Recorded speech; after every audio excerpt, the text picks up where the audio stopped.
আমরা ওই সেকেন্ড ব্যাচেই খেতে বসে পড়েছিলাম, কারণ রাত বাড়ছে বললাম, শীতের রাত। ওদিকে ভোলনকে বাড়ি পাঠিয়ে দিয়েছি, যেহেতু একই কমপ্লেক্সের মধ্যে, তাই এই সুবিধাটা হলো। কারণ ও থাকলে খুবই বিরক্ত করতো, ওর মাকে খেতেই দিত না। এখানে পাখিরও দেখছি খুব একটা মন নেই খাওয়ার, কারণ ওর খুব ঠান্ডা লেগেছে, চোখ দিয়ে জল বেরোচ্ছে। তো ভাবলাম যতটুকু খাই সেটাই খাবে, কারণ এতটা আনন্দ নিয়ে এসছে তো এই জন্য আর কি।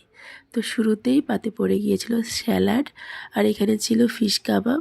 আসলে আমি পুরো রেসিপিটার নাম জানি না, হয়তো একটু ভুলভাল কিছু হতে পারে। আর সঙ্গে ছিল বাসন্তী পোলাও, আর সঙ্গে ছিল ফুলকপির রেজালা টাইপের কিছু একটা। ওই যে বললাম আমি ফুল রেসিপিটার নাম জানি না। আর তারপর ছিল চিকেন কষা, চাটনি, পাঁপড় আর রসগোল্লা। আর আমরা মায়েরা যেখানেই যাই না কেন, আমাদের যেটা দায়িত্ব সেটা তো আমাদের পালন করতেই হবে। ওদিকে অন্যান্য টেবিলের খাওয়া শেষ হয়ে গেল, আমাদের এই টেবিলের খাওয়া কিন্তু ততক্ষণও হয়নি, কারণ আমি পাখিকে খাইয়ে তারপরেই খাচ্ছিলাম। আর খাওয়া দাওয়ার পর সবার সঙ্গে দেখা করে এদের রিটার্ন গিফট নিয়ে বেরিয়ে পড়লাম।